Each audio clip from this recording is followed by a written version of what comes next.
안녕하세요. 한기훈의 오늘 읽기를 시작하겠습니다. 한 달 전 한 신문사 기자에게 전화가 왔습니다.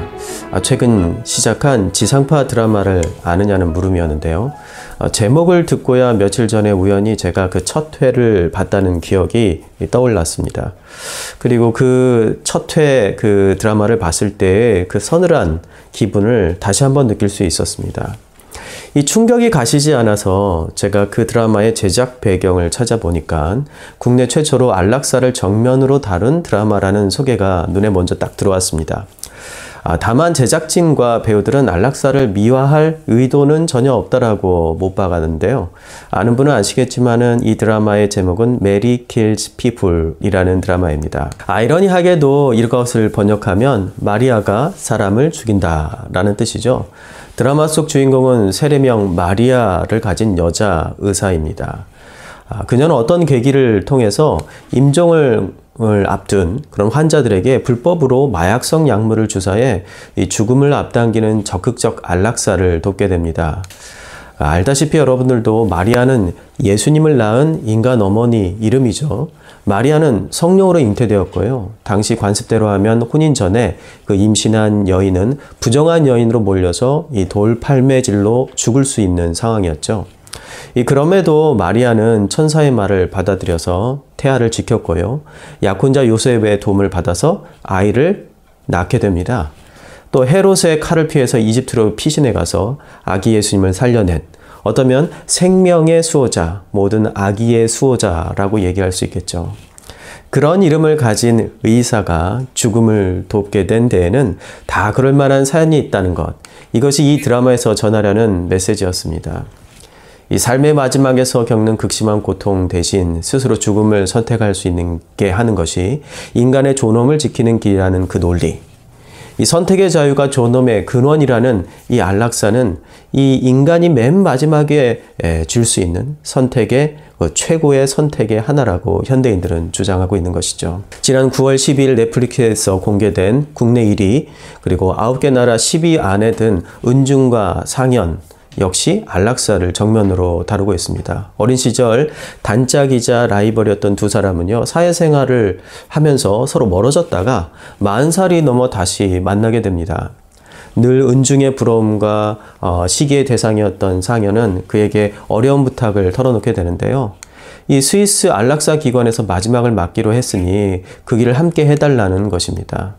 이 작품은 이 두 사람이 아이에서 어른이 되기까지의 그 우정의 갈등을 이 차분히 쌓아 올린 후에 현재로 돌아와 그 둘이 함께 스위스로 향하는 장면으로 결말을 맺게 됩니다.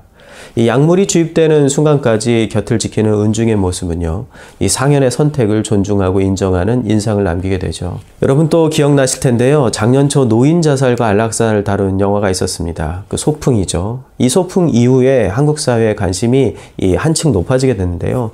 이번 두 드라마가 이 전 소풍과 다른 점은요, 이 무대의 중심이 더 이상 이 죽을 날을 머지않은 이 병든 노인에 한정되지 않고 아직 창창한 청년, 운동선수, 평범한 직장인들까지 그 서사의 범위를 넓혀가고 있다는 것입니다.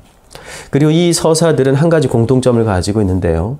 이들이 그 선택에 이르기까지는 각자마다 어떤 사적이고 납득할 만한 이 서사와 이유가 있다는 것이고 그 이유를 사회와 가족, 친구들이 존중해야 한다는 메시지입니다. 더 나아가서 의사는 생명을 살리기 위해 배운 의술로 이들의 고통을 덜어줄 뿐만 아니라 때로는 그들의 선택을 도와야 하는 책임이 있다라고 이야기하고 있는 것이죠. 이렇듯 최근 한국 사회에서 죽음을 이 개인의 선택으로 정당화하는 흐름이 이 대중문화를 통해서 더욱 강화되고 있는 흐름을 보이고 있습니다. 2024년 보건사회연구원의 조사에 따르면요, 국민 82%가 조력 존엄사 합법화를 찬성한다고 합니다.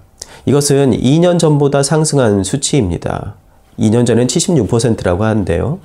또한 한국은 오랫동안 OECD 국가 중 자살률 1위를 기록해 왔습니다.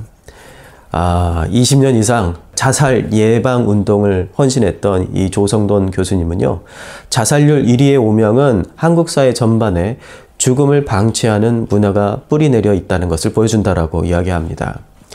그럼에도 많은 이들이 해외 사례를 근거로 해서 선진국 수준의 인권을 말하는데요. 스위스, 네덜란드, 벨기에, 캐나다처럼 적극적 안락사를 도입해야 된다고 주장합니다. 그러나 적극적 안락사를 도입한 네덜란드의 경우 2024년 한 해만 해도 정신과적 사유를 포함해서 9,958명이 안락사로 생을 마감했답니다. 이것은 전체 사망의 5.8%에 해당합니다. 네덜란드 인구가 한국의 3분의 1임을 감안하면 한국에서 적극적 안락사를 허용할 때 게다가 상대적으로 사회보장 제도가 취약한 우리의 현실을 본다면 그 수가 연간 10만 명을 넘을 것이라고 예상하지 않을 수가 없습니다. 한국은 이미 연명의료결정법을 통해서 무의미한 연명치료를 중단할 수 있는 제도를 마련했습니다. 그러나 그 선을 넘어 의사가 죽음을 돕는 이 적극적 안락사를 허용한다면 사회적으로는 이 돌봄보다 이 비용 절감을 선택하는 구조가 더욱더 굳어지게 될 것이라고 저는 생각합니다. 의료윤리마저 약화될 위험이 있다는 것이죠. 무엇보다도 죽음을 개인적 선택으로 치부할 경우 살아있는 이들을 돌볼 그 공동체적 책임은 약해질 것입니다. 약자들은 보이지 않게 될 것이죠. 죽음에 대한 압박 속에서 스스로 죽음을 선택하는 것이 마치 당연한 것처럼 여겨질 수 있다는 겁니다. 아직 우리 사회는요, 내가 죽을 권리가 있는가 보다 우리는 끝까지 서로를 보살피는 이 책임을 다하고 있는가라는 질문을 먼저 던져야 할 단계라고 생각합니다. 이 생명의 문화를 만들지 않고 죽음의 문화를 더 강화하는 것은 결코 인간을 위한 것이 아니라는 것이죠. 기독교 윤리의 첫 번째 강령은요, 인간이 하나님의 형상이란 선언입니다. 이 생명은 내 소유가 아니라 받은 선물이며 죽음의 시점과 방식은 이 개인의 고독한 결단으로 할 수 없는 이 공동체적이고 신앙적인 문제라는 것이죠. 개인의 선택이 돌봄의 의무를 지어버린다면 그 선택은 사실 구조가 강요한 이 체념과 포기 그리고 무책임함일 수 있습니다. 그러므로 자살률이 높은 이 한국 사회에서 적극적 안락사를 허용하는 일은요, 이 불에 기름을 끼얹는 것과 같습니다. 우리 앞에 놓인 죽음의 문화를 더 굳게 고착시키는 것이에요. 이 복음이 말하는 품위는요, 빨리 떠나는 법이 아니라 끝까지 함께하는 법이라고 생각합니다. 교회와 그리스도인은 바로 이 생명의 품위를 이 사회 속에 증언해야 합니다. 그것이야말로 이 죽음의 문화를 넘어 이 생명의 문화를 세우는 길이며 진정한 인권의 시작은 아닐까요?